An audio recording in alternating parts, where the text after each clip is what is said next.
ആറന്മുള ക്ഷേത്രത്തിൽ തിരുവോണ സദ്യ ഒരുക്കുന്നതിനുള്ള വിഭവങ്ങളുമായി തിരുവോണത്തോണി പുറപ്പെട്ടു. കോട്ടയം കുമാരനെല്ലൂർ മങ്ങാട്ടില്ലത്തെ അനൂപ് നാരായണ ഭട്ടതിരിയാണ് ഓണവിഭവങ്ങളുമായി യാത്ര തിരിച്ചത്. ഐതിഹ്യവും ചരിത്രവും ഇഴചേർന്ന യാത്രയ്ക്ക് പതിറ്റാണ്ടുകളുടെ പഴക്കമുണ്ട്. ആ പതിവ് തെറ്റിക്കാതെയാണ് ഇക്കുറിയും മങ്ങാട്ട് ഭട്ടതിരി കാട്ടൂരേക്ക് യാത്ര തിരിച്ചത്. കൃത്യം 11:45 തന്നെ കുമാരനെല്ലൂരിലെ മങ്ങാട്ടില്ലത്തു നിന്നും യാത്ര ആരംഭിച്ചു.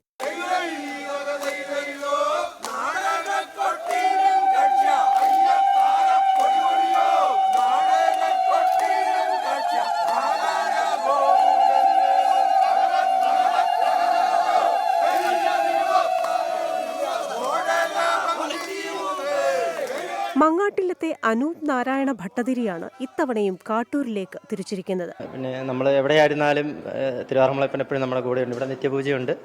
അങ്ങേറ്റം വലിയൊരു നിയോഗമാണ്. അത് അങ്ങേറ്റം സന്തോഷത്തോടു കൂടി നിറവേറ്റുന്നു. ഓണനാളിൽ ആറന്മുള പാർത്ഥസാരഥി ക്ഷേത്രത്തിലെ തിരുവോണ സദ്യക്കുള്ള വിഭവങ്ങളാണ് ഈ അകമ്പടി തോണിയിൽ കൊണ്ടുപോകുന്നത്.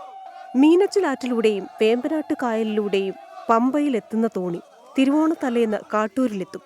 ഇവിടെ നിന്നും 18 തറവാടുകളിൽ നിന്നുള്ള പ്രതിനിധികൾ ഭട്ടതിരിക്കൊപ്പം യാത്രയിൽ ചേരും. തുടർന്ന് തിരുവോണനാളിൽ തിരുവോണ തോണിയിൽ ഭട്ടതിരി ആറന്മുളയിലെത്തും. ആറന്മുള ക്ഷേത്രത്തിലെ അത്താഴപൂജയ്ക്ക് ശേഷമാണ് നാരായണ ഭട്ടതിരിപ്പാട് മടങ്ങുക. 24 കോട്ടയം.